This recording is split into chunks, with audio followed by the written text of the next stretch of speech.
Good afternoon, folks. Due to numerous requests, here's the 007 GT. I understand why there's such a demand for a review of this car.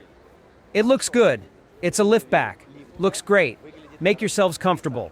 Let's start the review.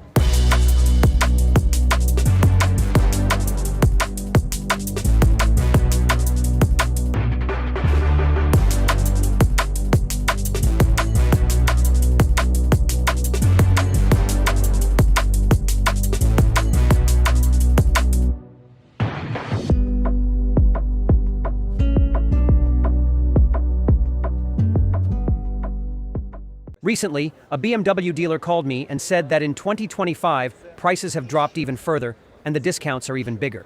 Now the 330 BMW, which is considered the top model in China before the M, which is a classmate of this car, sold through the bank to a Chinese buyer for $27,000. For 27. With a short base, which is exactly the same as the European model, and all parts are identical. The long base 3 will be $29,000.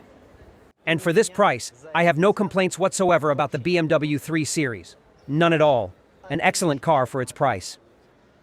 I always evaluate all cars solely based on the value they offer for a certain amount of money.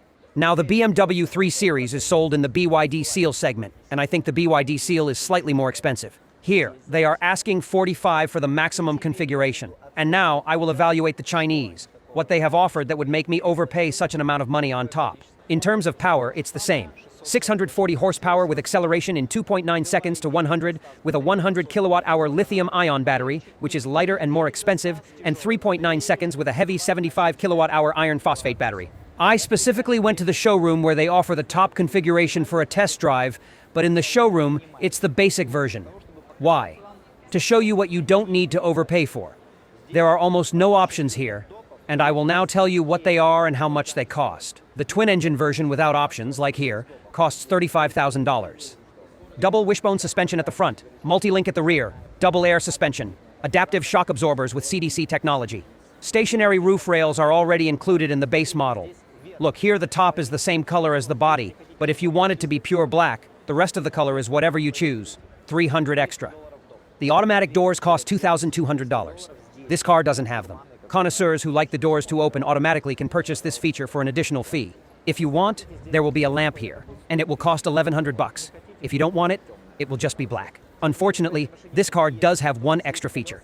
The wheels are not the simplest ones. The simplest ones are 19-inch, 250 by 45, and these are 20-inch, 255 by 40. Well, they're not the most expensive ones either. They're average, costing $1,500 extra.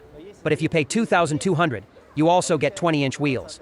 I'll show you in the picture what they look like, but they'll have Brembo brakes, and the discs will be perforated. And here, there isn't. The seat material here is basic, faux leather. For $1,100, you'll get Nappa leather both here and in the back. Here's a piece of Alcantara. The seats feel cool to the touch. I wouldn't overpay for them. The Chinese Nappa leather is of such high quality that if you see that the surcharge for Nappa leather, for genuine Nappa leather, is only $1,100 for all seats, it means that this artificial leather, which is also Nappa, isn't cheap.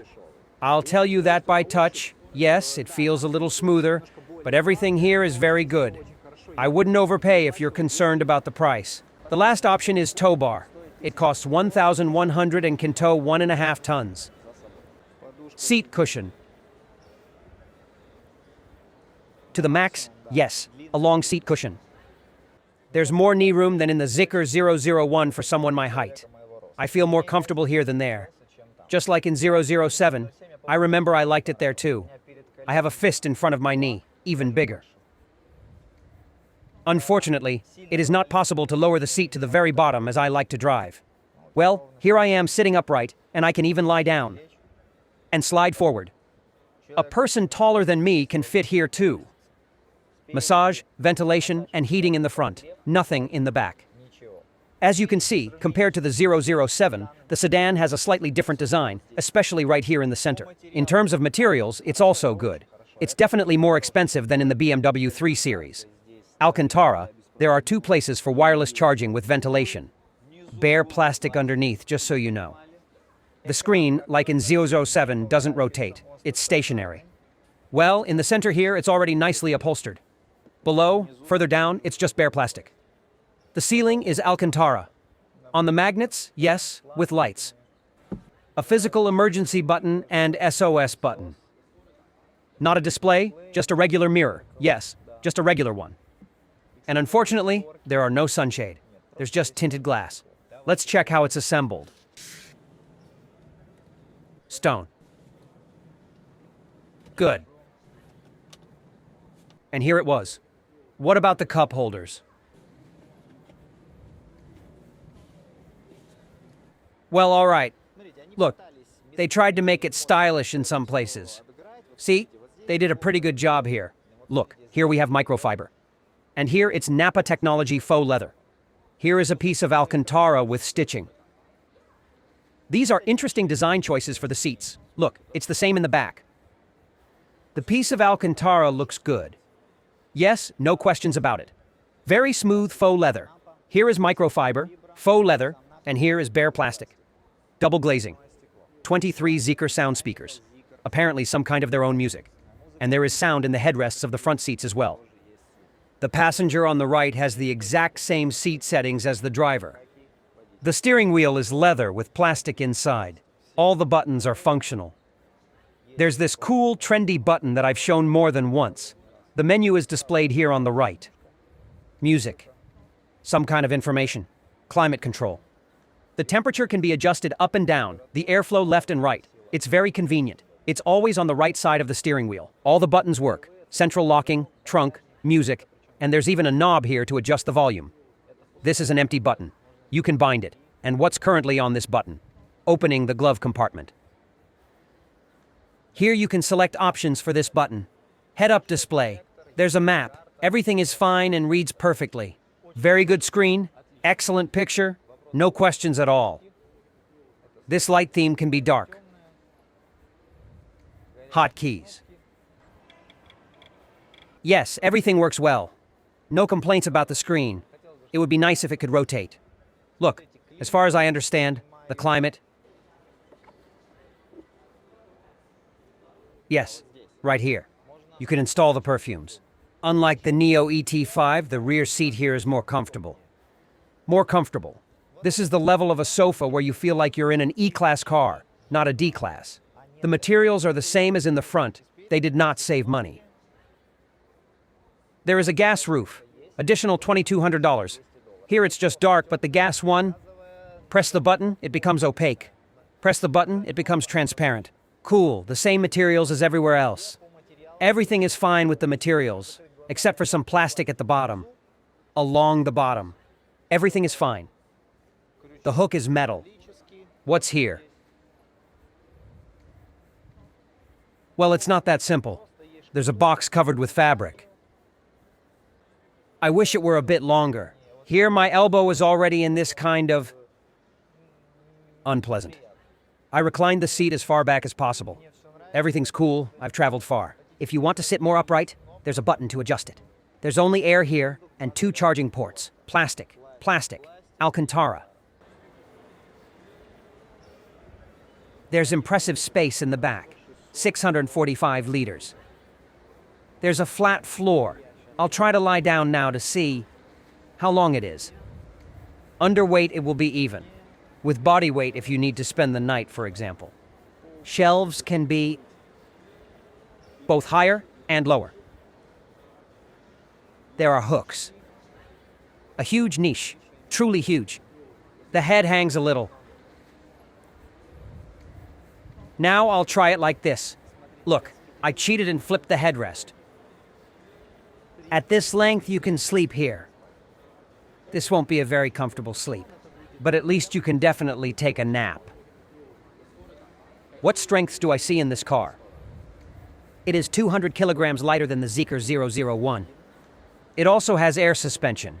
You can raise the clearance and drive out of town, and it has quite a lot of space in the trunk. And also it got a new cattle battery, the latest one that passed the safety test, with a capacity of 100 kilowatt hours. And it was given 730 kilometers according to CLTC.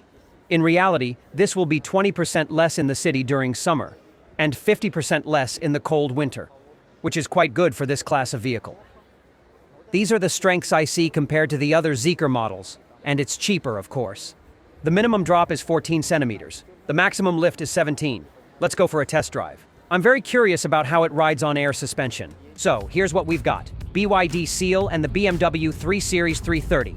It's significantly cheaper. Even without the options I listed today, Zeekr is still significantly more expensive.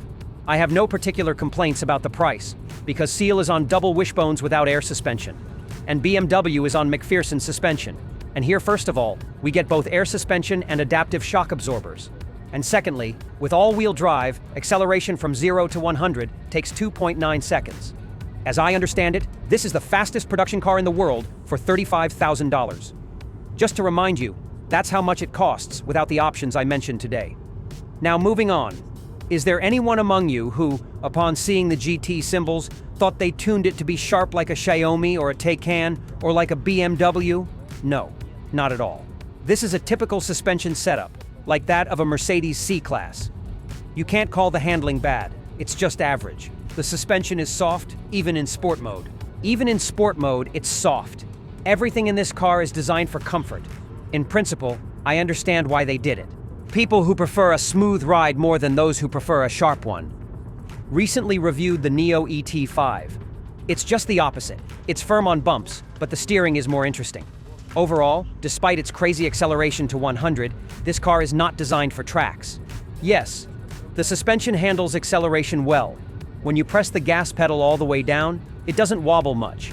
But when you make a sharp turn, it tells you straight up, don't expect anything special from me. In this regard, I'm just average. I was made to be a premium couch for everyday use. I can only punish expensive sports cars in a straight line. By the way, I don't remember what the soundproofing was like in the 007 sedan, but here it's also a solid average. It feels roughly like a BMW, like a Taycan, like a Xiaomi.